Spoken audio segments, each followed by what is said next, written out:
welcome to the Dynasty Vipers Vipercast, where all things football are injected right to your veins, with your hosts, Matt Donnelly, Calvin Shoemake, and Jeff Mueller.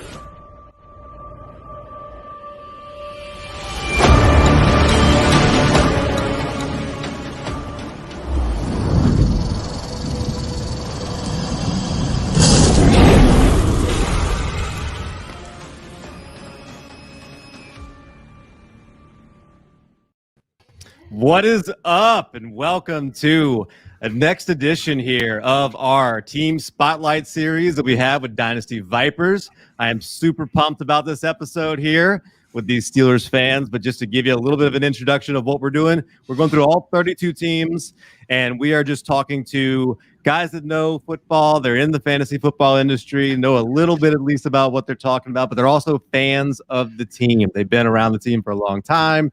They know what they're talking about here. So it's really exciting. And, you know, thinking about from a perspective of Dynasty, gets to January and February, we start thinking about the rookies, which is good. We need to think about the rookies. We need to think about their talent, but we also need to think about these landing spots, the teams that they find themselves in, and knowing the teams is going to help us out as we go and we take on this offseason. So here to talk with us, we have an awesome panel of guests. I'm going to go through you guys here one at a time. You'll just introduce yourself, tell us a little bit about where to find you, what you're working on. Will, we'll start with you.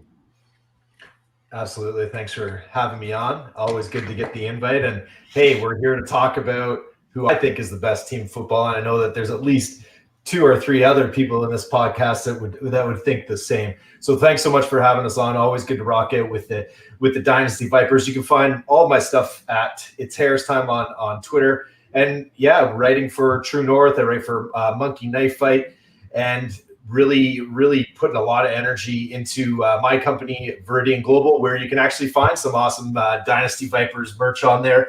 Lots of really great fantasy football wear for you to find out.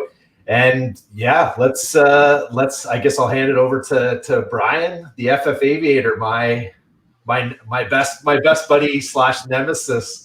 And fellow Steelers fan. What's up, Brian? Hey, man. How's it going? Thanks for having me on. Yeah, just like Will, most of my work is over at True North FFV, and I've been doing some Dynasty rankings over there. I've been putting out a monthly article called the Dynasty Radar during the season. Had a few articles, other stuff popping on there, and on Twitter at the FF Aviator. And yeah, ready to talk some Steelers here. Heck yeah.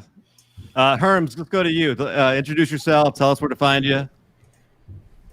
What up? It's your boy Herms. Woo! Ah, man. I talk about football, specifically as it pertains to fantasy football, on my own blog. And you can find that at The Lateral FF on Twitter and at thelateralff.com. I also write about other football stuff with 14 Personnel. You can find them on Twitter at 14p_pod or at 14personnel.com. Woo! So, yeah, I know some stuff. Love it.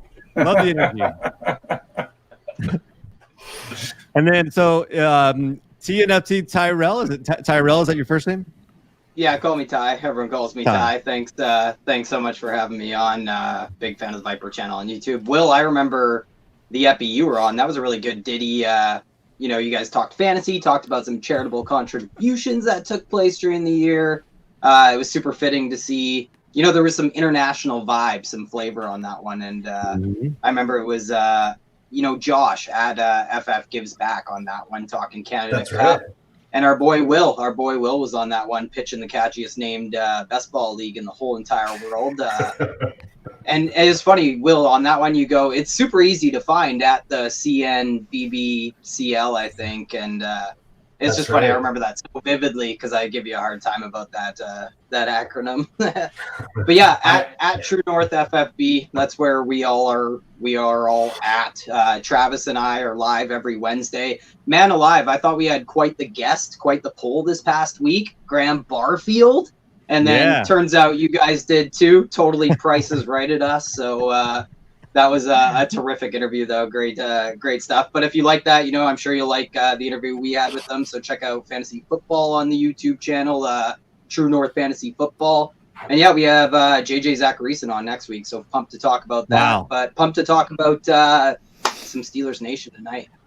That's really cool. Yeah, we asked Graham. We were like, "Hey, when are you going on with those guys?" He said Wednesday. So we were like, "How does Tuesday sound? What about that?" Yeah. Damn Price is right. Conley. Touche. Damn Conley. No, kidding. So honestly, I'm just super excited to talk to you guys about the Steelers. Obviously, I mean, you could make an argument, but maybe we'll just go ahead and make Cowboys fans mad that maybe the best franchise in the history of the NFL right here, the Steelers. Come on. So let's just Get out of here, 49ers. As a Saints fan, look, we about 15 years ago, we had a championships, however long it's been. You guys are well acquainted with championships with the Steelers. So just give me an idea of what it's like growing up a Steelers fan. Tell me a little bit about your history with the team. Kind of want to hear from all you guys. And you know what? Let's just go back in that reverse order. So, Ty, I'm going to toss it right back to you. Sure, yeah. It's funny you mentioned the Cowboys because you always have those dynamics at play growing up. I could have easily been a Cowboys fan. I could have been raised a Broncos fan, and I'm from the Pacific Northwest, so all my buddies are Seahawks fans mostly. But I'm a Steelers fan because of my grandpa. He won that battle at a young age, so clearly I was making more sound decisions as a small child than I have in adulthood. But yeah, I kind of love the team's history, right? The culture. I know that's a trigger word. The stigma associated with that word, though, is kind of, other teams trying to cultivate what the Steelers, they want to emulate what this organization has done throughout the years. And I'm talking everything from like the infinite coaching tenures to like the defensive mentality, just smart decision making top to bottom. So I've just always loved the Steelers also because you have all the offensive names, right? You get the Terry Bradshaws, the Big Bens, Franco Harris, Bettis, all these guys, Willie Parker, Lev Bell, Hines Ward, AB. Those are the guys who get all the credit and everything, but we also have like those historic defensive players that get less talked about, like the Jacks, Jack Ham, Jack Lambert, Dwight White, Mel Brown, Mel Blount, Troy Polamalu, all those guys. And so I really just love what they're doing. I know there's been some hypocrisy when it comes to how we deal with personalities or the quote culture in recent years, but not to mention, I think we might be headed down a little bit of a dark tunnel for a couple of years if the team doesn't like hit at the quarterback position for cheap. I'm sure you feel that as a Saints fan. Yeah, Matt wanted to make sure that nobody was going to be doing any TikTok dances on the Dynasty Viper logo during this episode, so just want to make sure that doesn't happen. We actually did. We did that pregame. We already danced on the Viper logo pregame. It's going to go viral after this podcast is over. I can tell you that. And then we'll retire it. Herms, what about you? Tell me about your history with the team. So, like anybody else who's from the state of Maryland, I'm incredibly proud of the fact that I'm from the state of Maryland. I have like the flag tattooed on my chest and stuff, and like all sorts of those types of things. I also have tattoos of different DC area sports teams because those are the ones that I chose to root for. But when it came to football, I did not choose to root for the Steelers, as my parents are from Northwest Pennsylvania. So that was kind of just given to me. So it was like, hey, here you go. Here's who you're rooting for. And I was like, okay, let's do it. So, I mean, yeah, it's they're from that part of the country where this is kind of like all people give a crap about. I don't know if I can say bad words. But, that's... The Steelers football is just huge to all my relatives, all that stuff. So, I mean, I don't know. It's just one of those things, That's you get forced into it, and you're like, okay, sure, fine, this works, and it's been nice for the most part. I mean, I got to see 2 Super Bowl titles in my lifetime. For every other team I root for, it has been painful and led me to tears. But at least I had that nice, happiness early on as a child. So I still knew what winning felt like. So, but I remember, Cordell Stewart. Those were good times. Yeah. I remember I still have a Tommy Maddox jersey somewhere. Simpler times. But I don't know. I really like them. And I didn't have a choice in the matter whatsoever. But go Steelers. Yeah, like many of us, that's true. Yeah, Cordell Stewart, Antoine Randall, that's kind of brings you back to those days. But Brian, how about you? What's your history with the team? When I first started watching lots of football, I was coming out of a rugby background, and what really drew me to the Steelers was their hard-hitting defense and how they ran the ball. And I loved the culture of wanting to go out there and run right over people or lay someone out across the middle, like even Hines Ward would back in the day. So that's what brought me to the Steelers and their culture. Yep, love that. Will? Yeah, for me, it's echoing a lot of the stuff that the guys said. I guess maybe I'm a bit different in the sense that I kind of came into NFL football pretty late in life. For whatever reason, I played a lot of hockey, was obsessed with watching the Maple Leafs lose for a long time until I was fortunate enough to be gifted, actually, a birthday present that was Steelers tickets. I don't know if you guys remember this, but there was a time where the Buffalo Bills were playing some games at the Sky Dome here in Toronto. And so it was an expensive gift. Yeah, absolutely. I think that it was a corporate comp gift, but we don't have to get into that. And it was 2008. Me and my bro went to the game. First NFL game. I wouldn't, watching a game in Toronto is one of the worst experiences, no matter what sport it is. However, what blew me away, that absolutely floored me, is that Buffalo is 45 minutes down the road from us, right? Like, it's literally just across the water. And this stadium was packed with Steelers fans. This was a home game for the Bills, and it was Steelers Nation, black and yellow everywhere. And I was just blown away. I didn't know what to expect, and seeing that, like, Steelers Nation come alive in Toronto drew me to the team. Also, growing up, I had sat and watched the Bills blow four Super Bowls as a kid. And I'm just like, yeah, this doesn't make any sense. And to Brian's point, I was a big rugby player back in the day. I'm like, this is my style of football, man. I love how the Steelers have done it. I love the history. So that's a little bit about my story and how I got onto Steeler Nation. And yeah, haven't looked back since. Pre-COVID, I go to Pittsburgh at least once a year to take in a game, at least once a year. That's awesome, and that's a really good point you just made. Like, the Steelers are definitely the best traveling fan base, maybe in all of sports, and that's one of the things that we missed from this year. That's one of those things that was stolen from us, because you would always see that with the Broncos game, something like that. They would just travel so well, and I don't want to dwell maybe too much on the 2020 season. Obviously, I think it's like anytime anybody talks about the Steelers, you have to call it the most interesting season. But put your shades on. So, 11-0, and then obviously 1-5 after that. But I had this thought.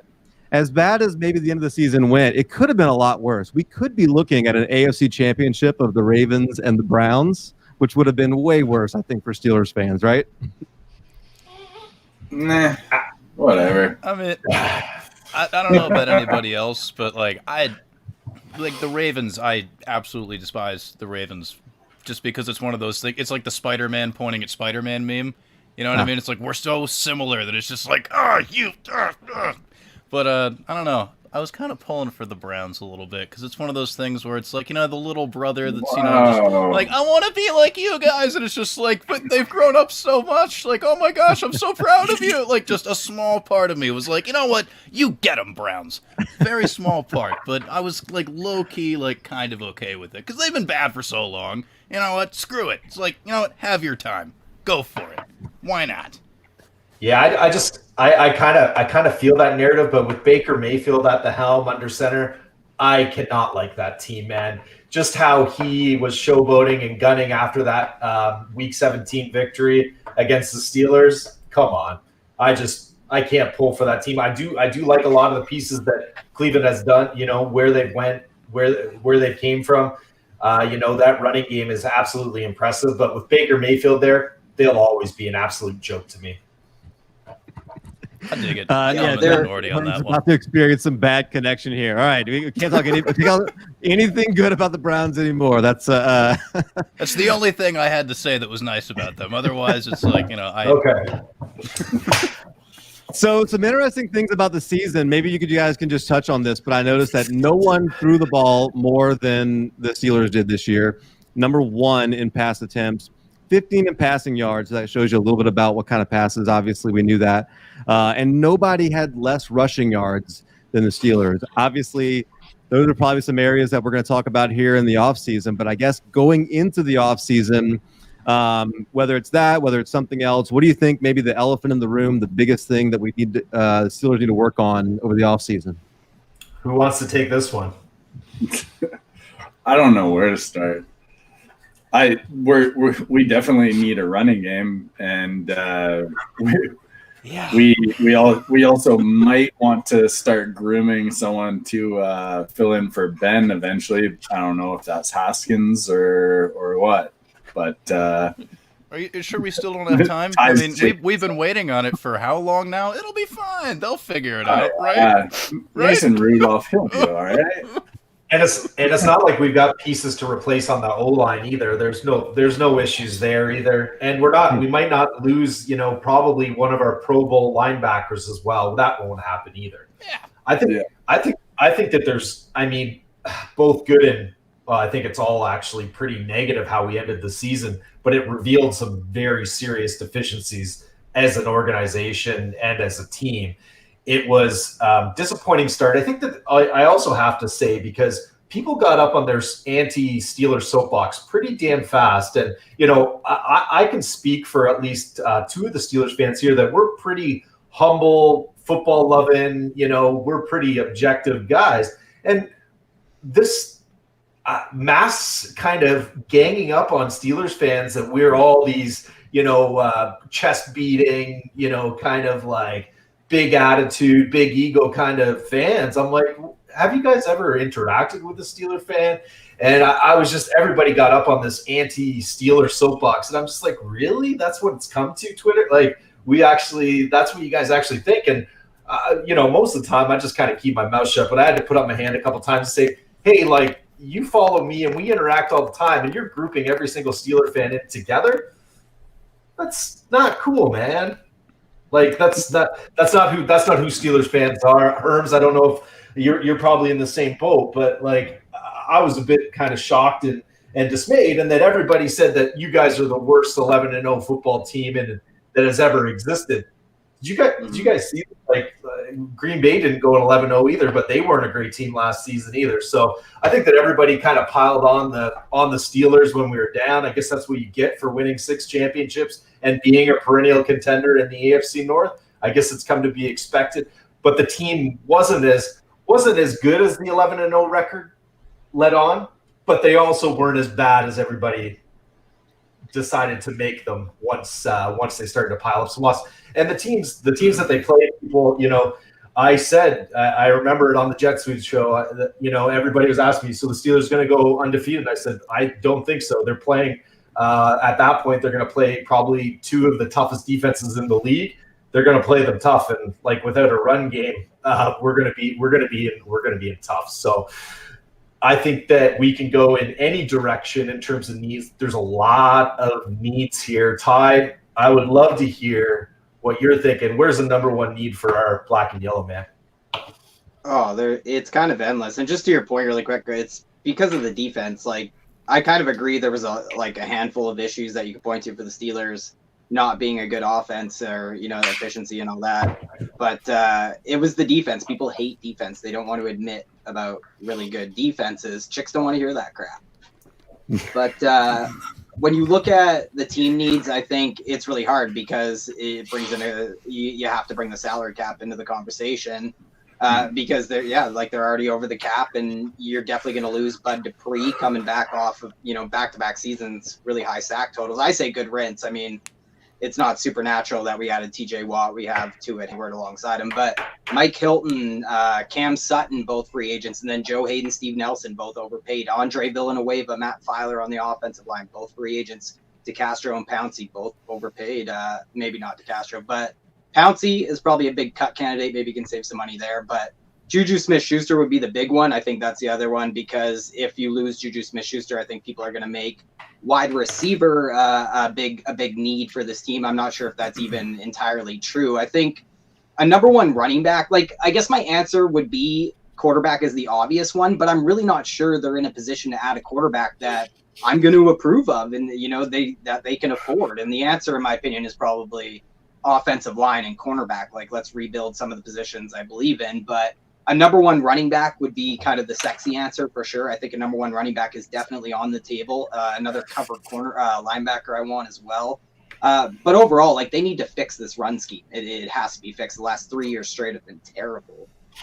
Under 1,500 yards as a team each season. And I think if you go by position, it seems like running back's the only one that really stands out. Maybe they could add in like round 2 or something. Other than that, I think it might be an unsexy draft, and they just don't have the money in free agency to kind of maneuver and manipulate the market at all. Let's talk about that cap situation a little bit. So it's 28 million over is the latest number that I got off of Sport Track. That's the projected cap for 2021, and there's a pretty impressive list of unrestricted free agents, including the Bud Dupree that you mentioned, but Villanueva, Avery Williamson, Mike Hilton, obviously Juju Smith-Schuster. There's James Conner. And here is just I found this article from Ed Bichette of The Athletic. I don't know if you guys saw this, but his suggestion was go ahead and rip the Band-Aid off. It's time, 2021. Get rid of Ben, get rid of Pouncey, get rid of Hayden, get rid of Ebron, get rid of Vince Williams. Obviously, Vance McDonald's retired. Derek Watt. That was $52 million in cap savings by either retirements or cutting those guys. I'll toss it. Herm hadn't heard from you in a while. What do you think about those kind of moves for your Steelers? I mean, they've really backed themselves into a corner financially, and also just with the overall age of the team, just because of the fact that I really feel like this past season was just like let's just give it one more go, guys. Come on, for Ben, let's do it. And then just like very little regard for, the future, which is fine, because like that defense was built to win now.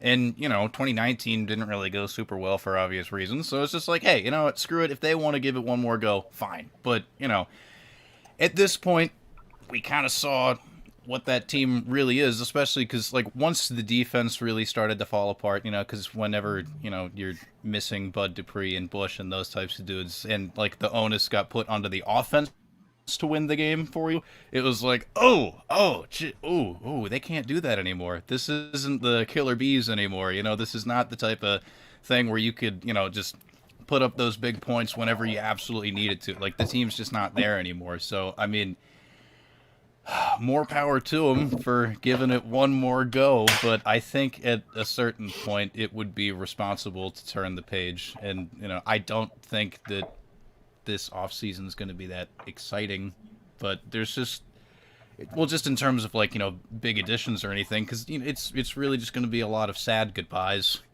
A lot of guys that we really liked for a long time, but it's like, like we're into a new decade now. We can't really we can't look back too much. The sober-eyed thing to do looking forward is just like free up whatever money you can, address what little you can in terms of the fact that like they haven't really backloaded the offensive line talent whatsoever. It's kind of like they got old real quick, and that's my biggest concern in terms of everything that they need to do. But yeah, as far as cutting ties and saying screw it, let's move on, then like it's time to say goodbye. It just is, whether we want to or not. Sometimes you have to pull the plug.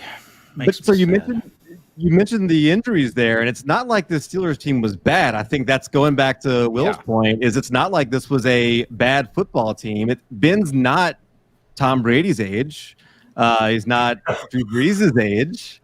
So is it impossible to just kind of run this thing back, find a way to get under the cap, and just like they don't have forward? A choice.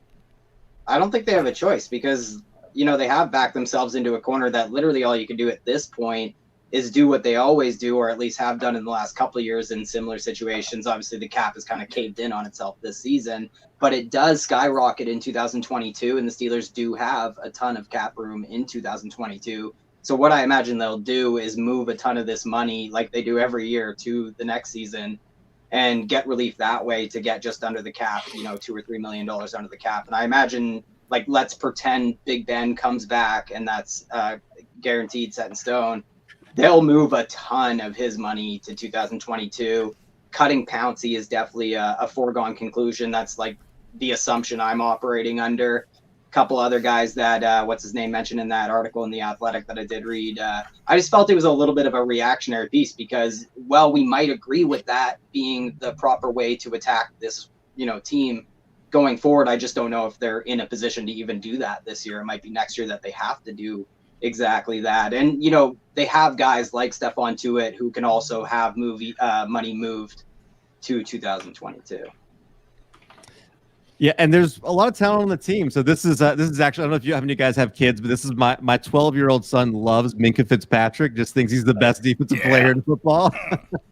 So there's a lot of great players there, right? I mean, I think that's part of the story here is they're kind of at a little bit of a crossroads, and part of what they're also doing is they're trying to add in an offensive coordinator. And there's another note that I saw, some good things. They interviewed the Chargers QB, Pep Hamilton, QB coach, which is great. But I also saw they brought in Hugh Jackson. So if there's any other news you'd like to talk about, we can blow right past that one. That's cool.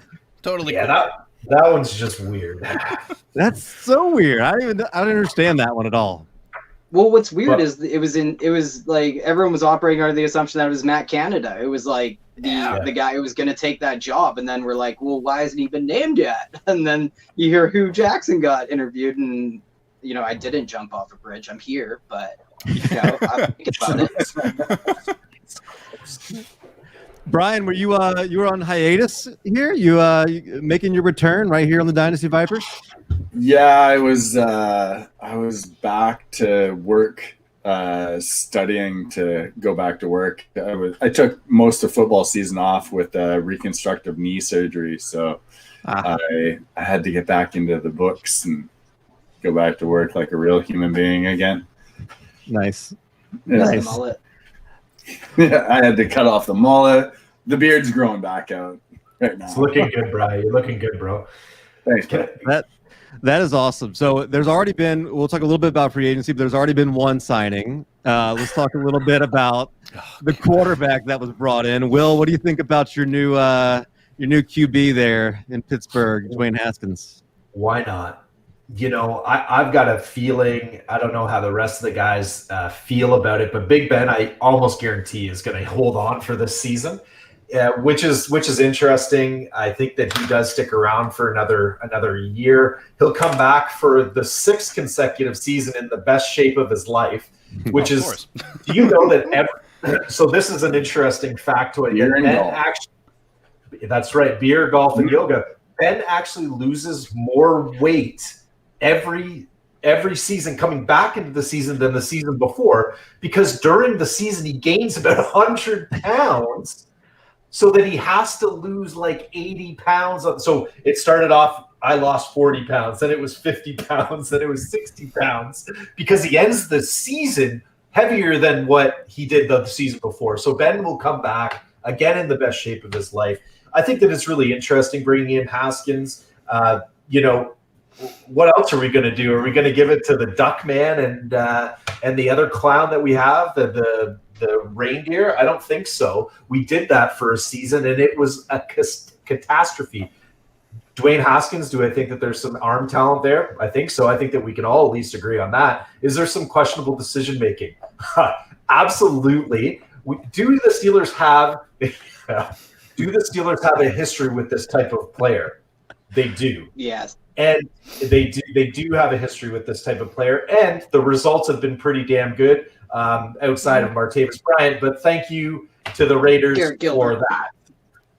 And so I don't mind it. What could be worse? I think that does mean that Ben is going to be back for another season. I think it's also interesting because if Ben's coming back, then he would have had some say in bringing in Haskins, which is interesting. Yeah, what could possibly go wrong? Carson Street's going to be on fire with those two together for sure. Well, I'll give you a good stat. Like, we're all upset because the air yards, like the low average depth of target, all this, the short passing and everything, that's been a big narrative of the Steelers passing game. Well, Pittsburgh has sported some of the worst completed air yards per attempt numbers in each of the past 3 seasons. 2020 was the 4th worst out of 96 teams. 2019 Rudolph Duck season was the 2nd worst. First of all, when you can hardly distinguish between the two, you're already in trouble. But guess who is the worst team in terms of completed air yards per attempt over any of the past 3 seasons? Hint, they don't have a team name. I mean, they technically do. Haskins. Haskins, the worst team we've seen in the last 3 years in completed air yards per attempt. So it's just like they've consummated this nightmare marriage for, quote, no reason not to purposes, and I don't like it. So you're saying he's familiar with the system? Yeah, exactly. He won't be throwing deep, let's put it that way. Okay. Well, yeah, I mean, I think that's it. If nothing else, like I've seen the Saints do this now a couple of times. I think it's what they're doing with Jameis Winston. I know it's what they did with Teddy Bridgewater, where you bring him in, you got a guy that's got some experience, and then they go sign somewhere else when they people forget about how bad they were. They go sign somewhere else, and you get a comp pick out of it, and it doesn't cost you too much. So, I think that might be what is going on here. But also, you got somebody that, like you said, he is young. He was a high draft pick. Maybe with Mike Tomlin's influence. I mean, I'm not sure there's anybody in the league you'd want a guy that maybe has some off-field judgment concerns that you mentioned there, Will, under than Mike Tomlin. Dude, I'll give that statement some context. Look at Antonio Brown. When he was playing in Pittsburgh, he was playing at an all-star level, and you heard nothing of the off-the-field shit. You know why? Because of the Steelers organization. There's a lot to be said. And the worst thing that Lev Bell and Antonio Brown ever did was decide to leave the Steelers. Mm-hmm. True. Yeah, remember when Antonio Brown? Think Ron Rivera. Remember when he didn't want to go to the Bills because he didn't think they were a good team? That was. Oh man, he really goofed that one. And now they have Diggs. Yeah. Right. That's the Frank Reich of players there. Hey, some love for Herms here. Look at that. Oh my gosh. Oh, there we go. Hello. That's my boy right there. Boom. Let's talk about the draft. Yeah, go ahead, Herms. Go ahead. The NFL franchise I live geographically closest to is the Washington football team. I'm not so much of a fan for numerous reasons, but that's a whole different discussion. So, I mean, I've seen a lot of the unfortunate, that's the word I'm going to pick, unfortunate quarterback play they've had to deal with throughout the course of my entire life. And while Haskins, I mean, clearly he didn't light the world on fire, but toward the end of, not this past season, but the season before, he showed flashes of being pretty good. Not great, but at least pretty good. And, like, how do I know this? Well, anybody that I work with or whatever would just hear the DC Sports Talk radio being like, we finally fixed it. So, I mean, like, a lot of crazy back and forth on that, dude. Wide-ranging opinions, but, I don't know. The bar for the Steelers' backup quarterbacks is so low that all he has to do is step over it because it's on the floor. Like, honestly, I don't see what it can't get worse. And, like everybody was saying, like, yes, like the Mike Tomlin influence, boom. But also just from a coaching standpoint, like that Pep Hamilton thing, man. I mean, I swear, if that dude comes in to be OC, the QB whisperer, look at his track record, man.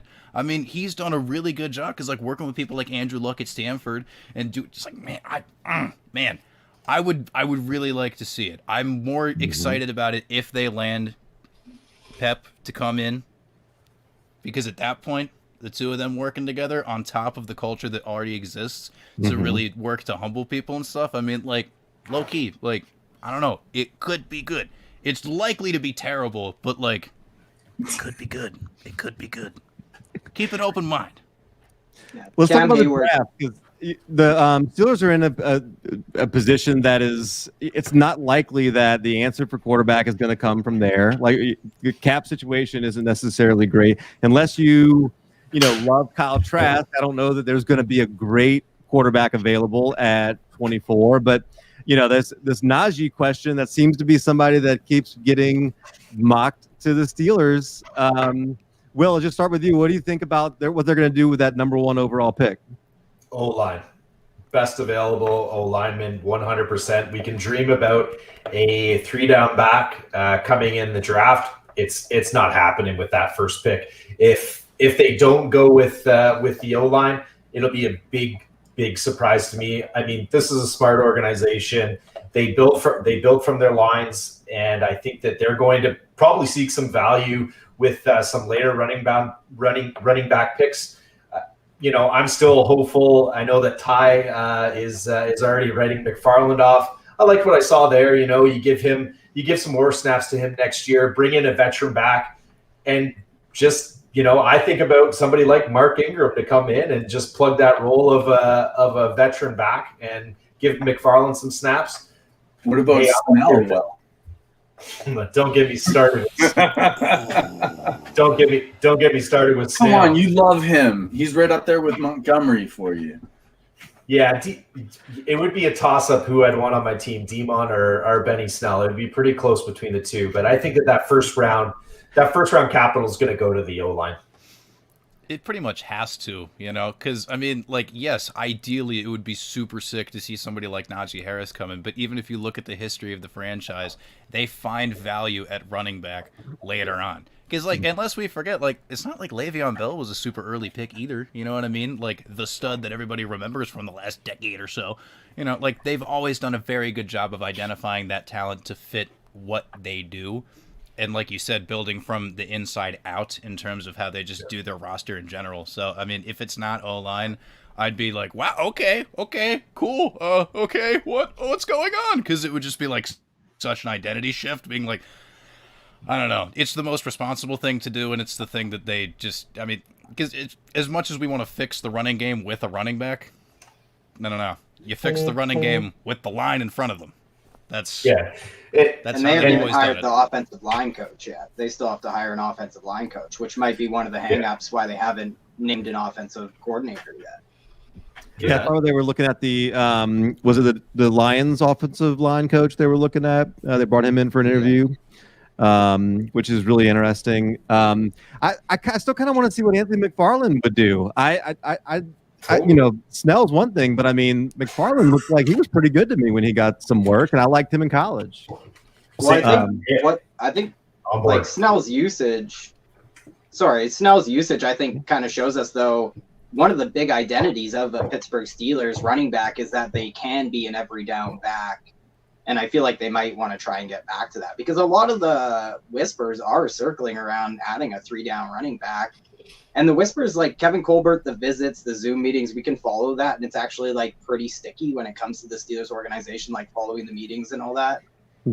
So we can definitely see who they end up visiting with and things like that. But I really think they are going to add a running back in that second round. And I think that or the third round, but I think that second round is kind of the new first round. It wouldn't shock me if Najee Harris is there in the second round. Totally, Ty. Totally. That running back capital just continues to decrease every single season in the draft. Yeah. Brian, and I like McFarland. He's very explosive. Yeah, I like McFarland. He's just kind of a big play running back, right? He's kind of I just think it was a weird pick. I'll put it that way. I thought so at the time, and I still kind of think so. Brian, I want to ask you. I like Will's idea of Mark Ingram. Talk about a locker room guy. I don't know that he's trust, baby, Mr. Hype Man himself. He was a Saint here for a while. And talk about the best hype man. You pair him up with somebody else. He's awesome. But Brian, what do you think if James Conner doesn't come back? Who's the running back in Pittsburgh? I'll jump in. Conner's not coming back. He's done.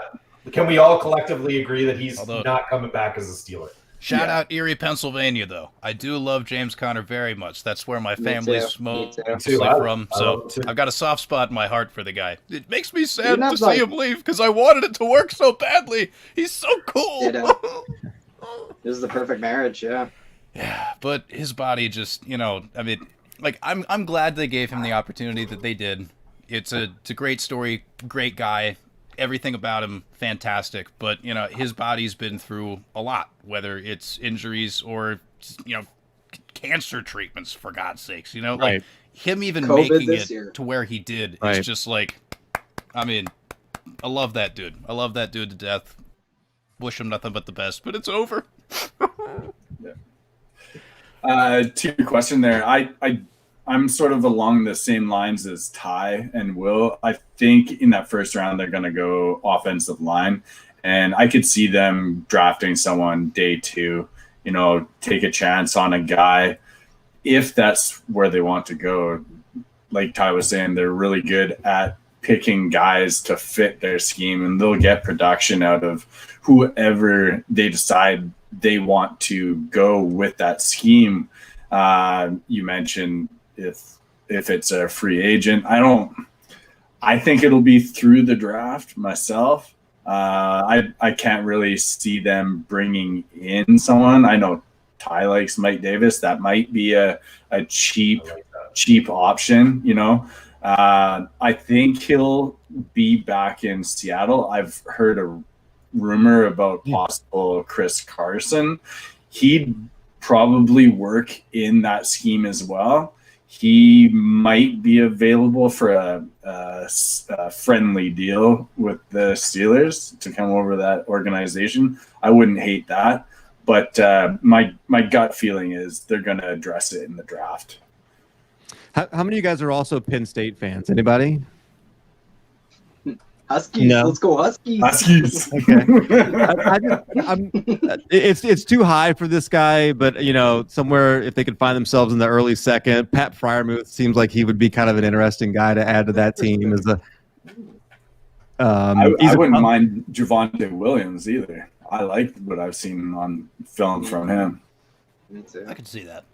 Although Freiermuth would be interesting because it's been really interesting to see them constantly trying to replace Heath Miller, because they've tried a lot of different people to fill that spot and it just never seems to work. And like, I low key like, I'm down with Ebron a little bit, but I just it's another one of those cases where like it kind of goes back to the earlier conversation of just like, okay, maybe you got to move on from some of this because it didn't exactly work out. But I don't know. A nice tight end for the Steelers. It's a good throwback kind of thing. Like I would like to see them do something like that. Well, you bring too. up drops. I'm sorry, you bring up Ebron, and it makes me think of drops.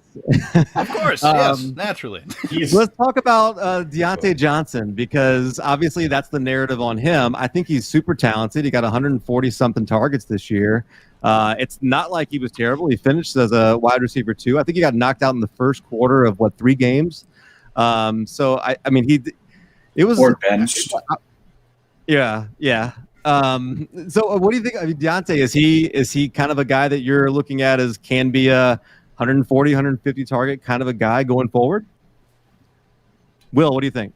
Absolutely. We've already seen it, right?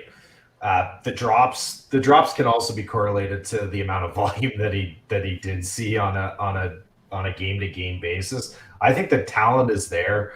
I think maybe one of the question marks is with a new quarterback. I mean, Ben has his pets. Deontay was certainly Ben's little pet for every single game that he was healthy, right? And if Ben is not going to be here for next season, I still believe that he will. But what does the future look like with another quarterback that isn't feeding him that kind of volume? That would be the question mark. And then the health. I mean, he does have some durability issues. I think that he does have the talent. Is that talent dependent on volume? While Ben's still under center, not a concern of ours, but that time is coming to an end.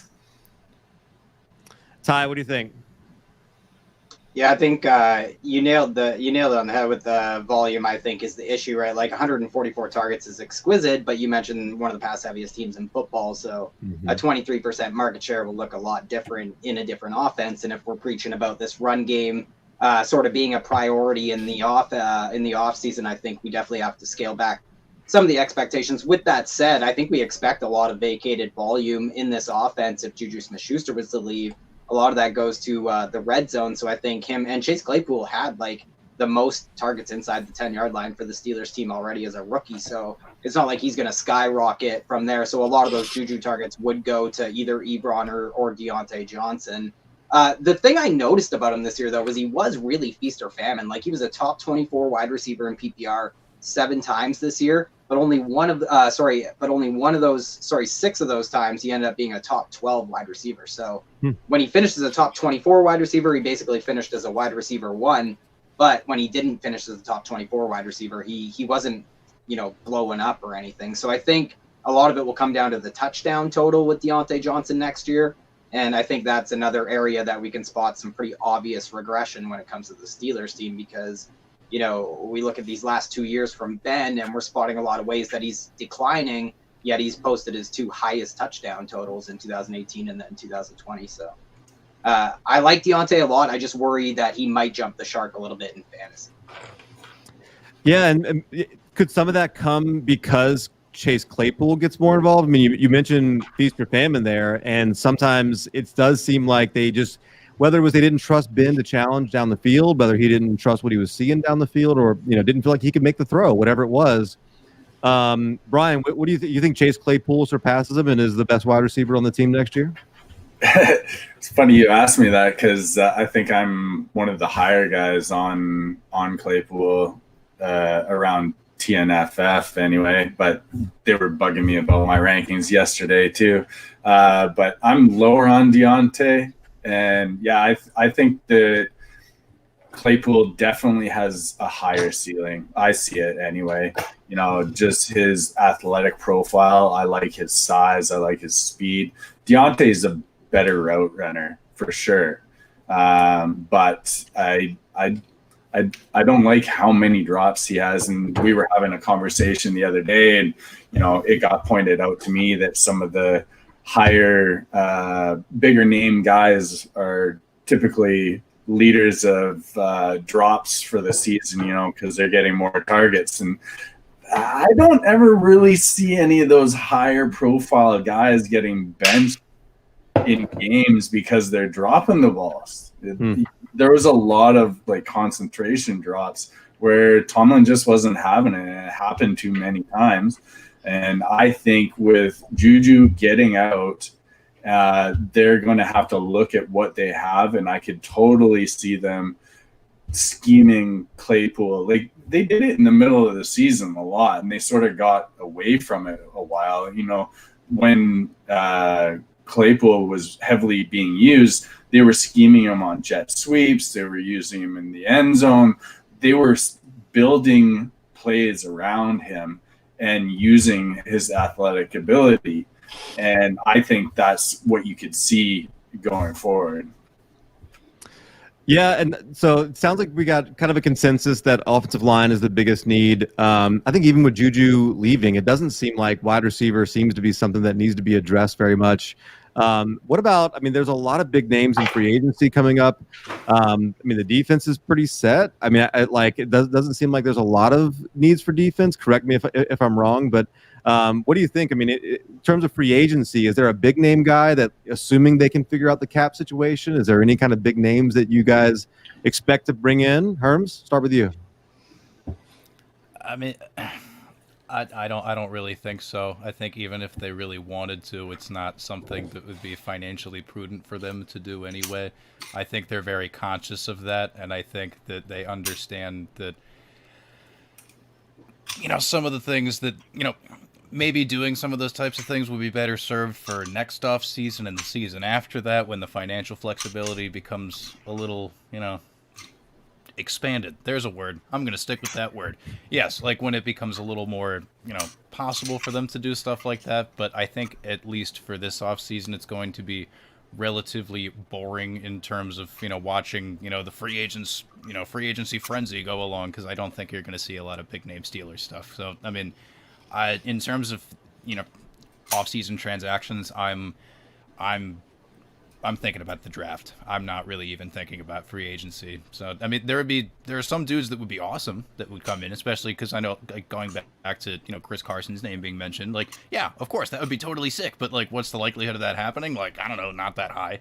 You know, like I think they understand where they're at. In like I trust the organization to do the right thing. I question some of their decisions sometimes, but for the most part, you know, they don't have a lot of loose screws up there. I think they're pretty self-aware of what's going on. So, no, like they got to save that money. Ty, what about you? What do you think? Free agency. Yeah, I kind of just echo what everyone said about the cap. Like, I think they are that constricted, and I think, you know, if we do get ancillary pieces that are signing, it might be closer to the regular season when these guys are dropping their prices a little bit. We might even have to wait until that period, especially because we do have like quite a bit of holes. I think they're going to want to shore up positions like cornerback, and you know, you got to add an edge rusher, probably somebody in that front seven in the rotation with Bud Dupree leaving, and Matt Spillane is like an exclusive rights guy. So we have lots of almost, you know, half our positions to address. So I do think they'll try and add these little pieces. I think it might be closer to the regular season. I also think they'll add a tight end in free agency as well, because we're just not. I can't remember the last time we drafted a tight end before round 5. Like even Jesse James, Zach Gentry, those guys are all late round picks, and you know, we usually have looked to free agency for tight ends. Ty, you look like you would have the best TikTok dance moves on the screen here. I? Yeah. Get the ball energy going to Will. I love that. I didn't Deontay that, so that's good. Wow. Oh no! Oh God! Just go with it. It's fine. The screen fell. Yeah. I lost my Steelers background, man. Okay. Will, Brian, what do you guys think? I mean, same thing. Free agency. Just no expectations are no big names. Hey, we're up again. We're up and over the cap already, and to be the best players that we could possibly sign in free agency are on our own team. If we had the money to be able to do it, would we love to be able to bring Juju back? 100%. He is going to price himself out of Pittsburgh. There's no doubt about it. Would we love to re-sign Bud Dupree? Absolutely. One thing that there is a direct correlation with, who went down with injury in week 12 for the Steelers? Bud Dupree. And not saying that he was everything to do with our losses, but I think that there was a point that, you know, some of the pressure that he was able to bring allowed Watt to work, allowed Watt to do his thing. And, you know, I know that Ty doesn't like Dupree. I think that he did play a big part in this defense and will be missed. So for me, if we had the money, we'd be re-signing guys on our own squad before looking outside. I think that we will look to the scrap heaps to be able to bring in somebody at running back, to be able to bring somebody in at tight end. And I look forward to that. I look forward to seeing who's left at the end, who hasn't picked a dance partner, and who's that ugly redheaded stepchild that we pick up in free agency. It'll be fun to see, and I think that it's going to be a running back. Okay, quick rapid fire here. Jameis Winston, yes or no? No. Real life? No. Fantasy? Sure. Yeah. For fantasy, it could be really interesting. But yeah, real life, I'm with you. Cam Newton, yes or no? No. Yeah. Taylor Heineke. No. No. Yeah, some of those lower names, it's just hard to find one that, and I'm with you. Look, the Saints are probably going to be rolling with Taysom Hill.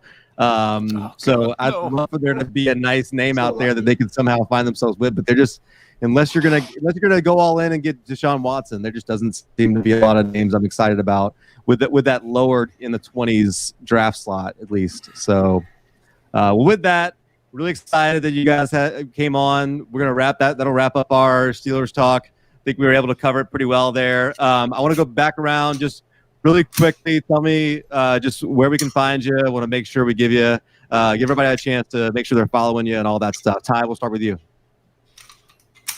Yeah, I'm at TNFF Tyrell on Twitter, and make sure you check out the YouTube channel True North Fantasy Football. And just remember that in all-time NFL history, there's been 202 wide receivers to have more than 90 catches in a season, and Juju Smith-Schuster had the lowest receiving yards of any of those wide receivers ever this season.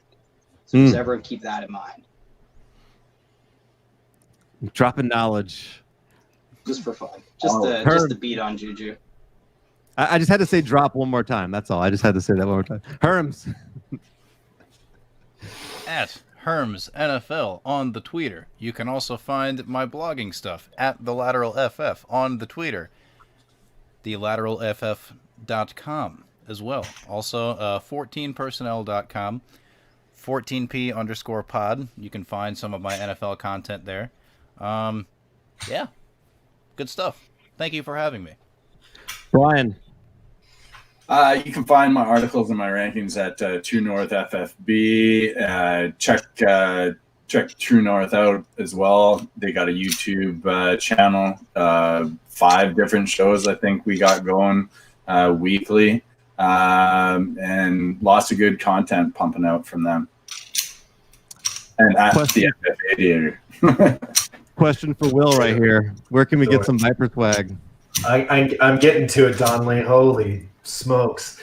So you can find all of our great content, like the guys were saying, True North FFB. We're absolutely cranking it out. The YouTube channel's rocking and rolling. Ty and Trevor killing it on the main show. Some amazing guests coming up with JJ Zachariason next week. Make sure you check it out. All of my lovely content, nature pictures, and Braxton Berrios gifts at It's Harris Time.